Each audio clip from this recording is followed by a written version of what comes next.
Okay, good morning, everybody. Hope everybody's doing well. Good morning to those who are joining us live. Good morning to Andy, who is our superstar producer here. Happy Wednesday for those that are with us today live. For those that are joining any other day, happy whatever day it is. Middle of the week, weeks are flying by. Crazy time that we're living in right now. Incredible opportunities that we have to grow. We started talking yesterday about this idea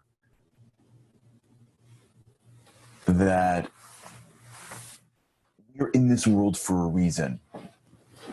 There's a certain amount of interest that we have in being here, and what's happening is when you go through life and we are unsure as to why we do what we do, we end up running the risk of doing a lot of things that don't really satisfy us in the deepest way. One of the greatest risks that we have is this concept that we are living our lives and doing things when they're not really fully satisfying our needs. A great way to know that if we're living this way is this constant need for distraction, this constant need for watching somebody else become great. When you see people that descend into negativity very quickly, there are people like this. It's a constant state of negativity. Everything that they're doing, it's always somehow too hard, too much. There are people that are going through real challenges in life, and they are like, they're just positive, positive, positive. There are people that are not going through a lot. They're really not. I'm sure maybe they grew up in a certain world, but if you look at the basics of their lives, the stuff that they sort of fetch about, that they get upset about, that becomes like a big deal is very small. And they're all amazing people. We're all born with a piece of God. The difference is whether or not a person is in touch with themselves. We spoke yesterday about this idea of needs and how each and every one of us has very certain basic needs. And if we're satisfying those needs, we feel great. And if we're not satisfying those needs, we don't feel great. If you want to understand, and it took me a while to get this, I spent the beginning of my career working in corporate law. And there are a lot of people that love it. To me, it was like jail. It was jail. I mean, sitting in a room. I could barely sit behind the desk. I could barely stand behind the podium. Sitting in a room for the first few years with thousands and thousands of documents. I mean, reading hundreds of, maybe if I would have really got to the end of the line and been able to be the guy that negotiated, fine. But the beginning years of corporate law, and this sense every day you get in and you can't believe where you are, and the buildings are so beautiful and they pay you a lot of money and everything's mahogany, and then you get so much respect for working for these firms, and you went to these schools and everything should be amazing. And then all of a sudden you feel this sense of, I don't know, I'm empty. Doesn't feel great. And the reason is because you're not satisfying your inner needs. As great as life can look, as great as life can be, as wonderful as it can look on the outside, as perfect as your life can line up on paper, if you're not satisfying your needs properly, you don't feel fulfilled. Research done by Deci and Ryan, the self-determination theory. And if you get it, you can motivate people. If you get it, you can feel differently. And if you don't, you can walk around and you can accumulate as much stuff as you need. It just doesn't feel it. And those three basic needs are significance or competence. You have to feel like you're good at something. Connectedness. You have to feel like you're connected to people. You need to have real relationships in your life. That's why you see people sometimes, especially those that make a lot of money young. There's a lot of people that make a lot of money young, and they haven't had time to develop relationships, and they wake up in the morning and they go, I don't think I have any friends. Because every conversation I have, someone's trying to get something from me, and they sense this emptiness, and they cleave sometimes. You see sometimes athletes like this. You see like an athlete is like a top lottery pick. And he's like the center of the world, and he's still hanging out with his friends from high school. Why? Because at least when he goes into that room, those are the guys that like beat him up. There's someone that liked him from before he became successful. And the last thing is autonomy. You have to sort of self-direct your life. We hate being told what to do. We hate being directed around all day. There's nothing more disempowering than a boss comes into an office and says, hey, you guys are working on these things? Listen, do me a favor, just stop what you're doing and let's do this for the next 2 weeks. And they're like, why? Because I said so. It's disempowering. If you don't include people into the plan, they feel like they're just being directed. They don't have control of their own lives. That's why lots of employees live in the world of TGIF. They've resigned the fact that there's no real meaning in work. And they've spent the rest of their lives just hoping for the weekend. Thank God it's Friday. Can't wait for a vacation. And now employers think that just give them more money. They don't get it. Giving people more money and making them feel empty is not getting them more motivated. Maybe they'll do the task, but it's not giving them the heart. What we need to do to figure out together here is how to understand these three needs, how to live in these three needs, how to align these three needs with who you are. And when you start to see your life under the principles of these three core needs, you start to realize that there are things in life that make me feel different. This is the pathway to what we call the autotelic behavior of flow. This is how flow works. So let's delve into them a little bit. And if you ever needed a real proof for this, I wrote this in the book. It was unbelievable when I read this. The most popular, the most profitable part of entertainment that we have in the world today is gaming. Most people think like, what? Who plays games? Kids? No, actually the average gamer, I think, is like mid-30s. So it's that like something like 2 billion hours a week of video games being played. It's a multi-billion-dollar industry. I think gaming is larger than the major sports combined in terms of revenue. Why would that be? Why are people spending so much time playing games for? So if you understand how a game works, you'll understand that the reason why we play games is because games actually satisfy our deeper needs. Most people don't spend time thinking about their needs. Most people don't spend time building their lives so that their lives satisfy their needs. So what ends up happening is there's an emptiness. You need to satisfy your needs. So you end up playing games. If you ever look at a video game or at any game, what you find is they have three basic components. Number one, there's a level of mastery that you have to accomplish. You go board to board.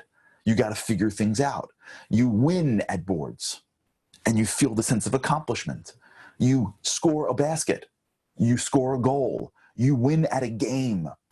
You are challenged by an opponent, and then ultimately either you win or you lose. But the challenging, the growth, the micro feelings of success through a basket or a goal or a touchdown, the more macro feelings of success by a game, the bigger feelings of success by the playoffs, by the championship, by winning the board, by beating the game. These are all things that are sending dopamine, that are sending excitement into your brain and going, that felt amazing. There are grown men who cry, and women who cry at the feeling of winning a game that somebody made up a few years ago, whose emotions are so connected to it, me included, whose emotions are so connected to it that we don't want to do with ourselves. Why is that? It's because we're using it as a prop for our own needs.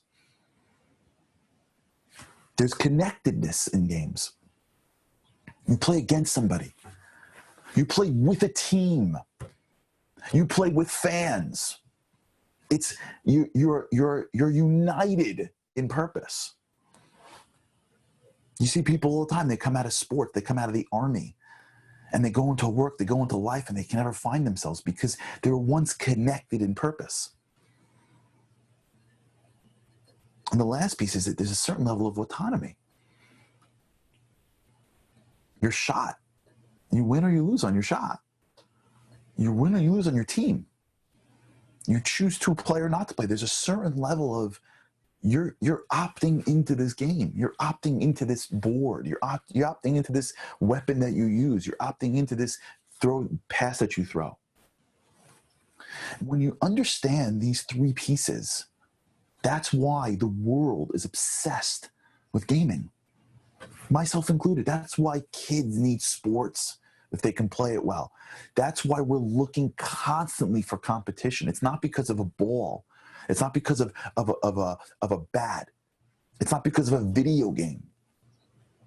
It's because what games are doing is games are actually trying to substitute these core needs that we really should be getting out of life. If you're designing your life properly, your life is satisfying so much that you can go and enjoy the distraction for a few minutes, but it's not your life. The games in this world become less important because you're having so much more satisfaction out of life that when you do something that is a synthetic, it feels like a synthetic. If your relationship to your spouse and to your children are so unified that when you go to a team, it's fun when you want to let out some steam, but it's not going to compare to your family. When what you do for a living is gratifying you, even if it's not your full-time job, if what you're doing is engaged in things that are challenging you, you're going to be so excited about doing that every day that when you go and play a sport, as good as sports are, unless you're getting paid for it, that will ultimately end without any real difference. You feel different from it. So how do we do it? Well, that's what we're going to talk about. But we got to understand it. Like I said, we got to speak the language. We got to understand the tools. We got to understand what we're talking about. And the beginning of what this is really is each of these needs. And you have to understand that each of these needs don't come from your brain. Your brain's a computer. I am for those that are in their coffees right now. Your brain's just a computer. Your brain doesn't think. Your brain responds, right? Conscious thought doesn't come from your brain. I mean, it can. It comes from something deeper than your brain. Your brain's a massive computer. Babies don't think. I mean, they think a little bit, but they don't really think. The reason why the baby's thinking is because they've created neuroplasticity. They've created neuroconnections, and those things, right? You have a computer. Yeah, the computer can run itself, so to speak. It can think, the computer, but someone had to program it. This piece of machinery is not going to think. You can have artificial intelligence that thinks, that knows what to do, that reacts. It can update itself every day. You can come to your computer and computer can say all the updates are put in. That's wonderful. But somebody had to program that computer. You, the soul, you are a being above your brain and your body. You are programming your computer called your brain that's delivering the automatic messages to your body. Some of the stuff is pre-programmed, but it's just a computer. So that means if you need significance, if you have a psychological need for significance, that didn't come because of your brain. Medicine or doctors may say it did because they don't really have, some of them do, real levels of knowledge of the spiritual world. It came because of your soul.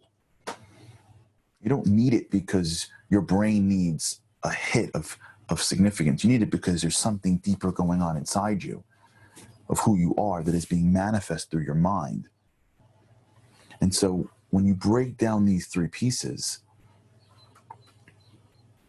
you'll see that these pieces are really spiritual needs.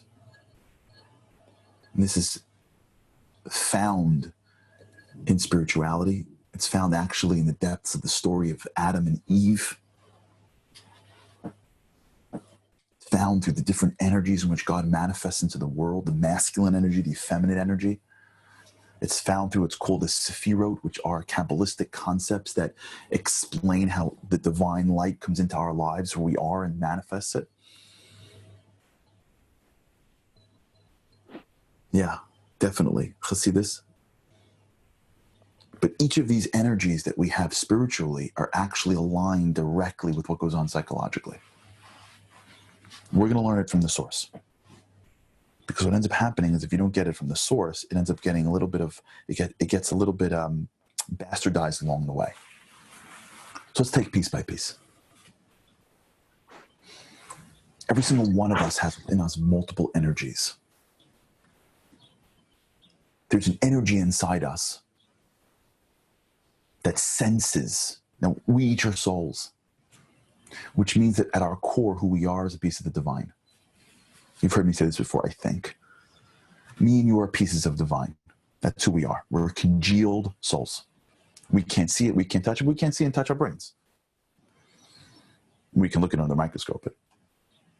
That means that what's generating us, what's empowering us, the reason why we're ticking today is not because we're a sophisticated computer that all the parts fit in and somebody just clicked on a button and off we go.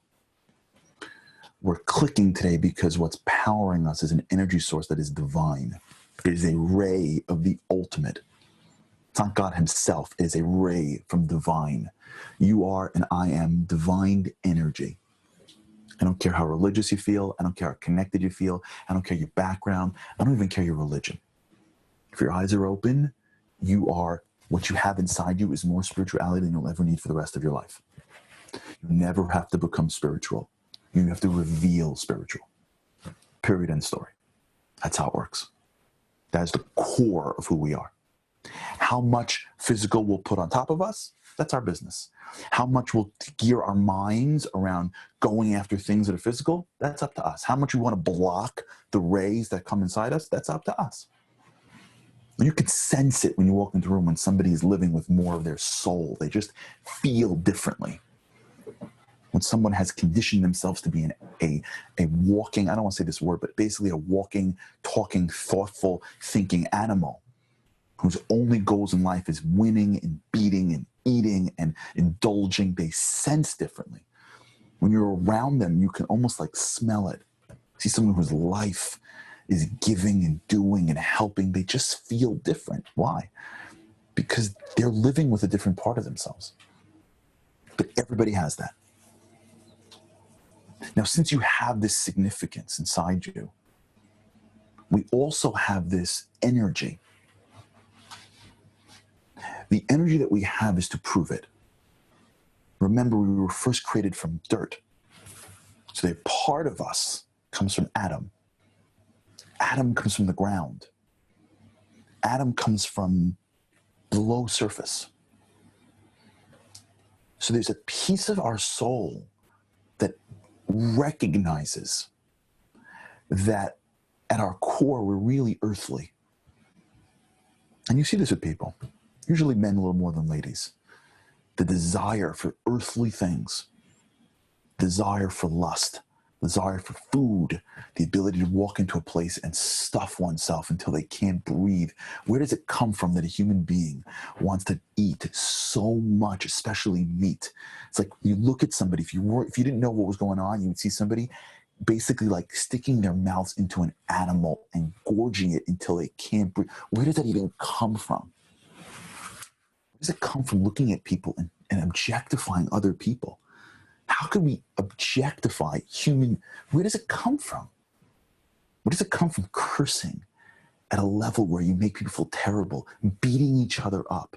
Where do these things come from? They come from our soul. They come from this thing outside us that we come from an earthly place. We come from a place really of in a way where the animals live.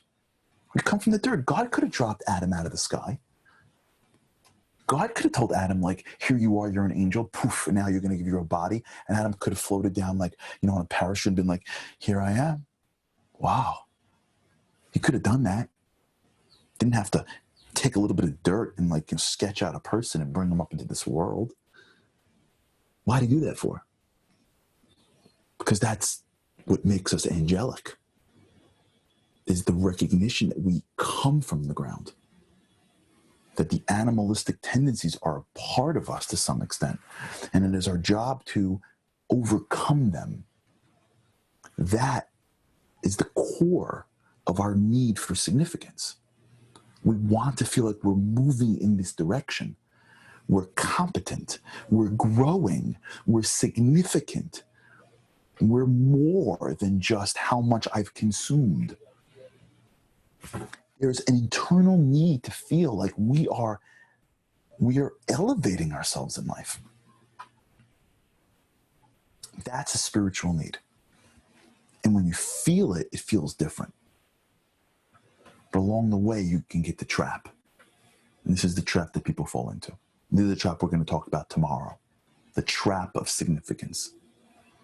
I'll give you a hint. It's connected to trophies.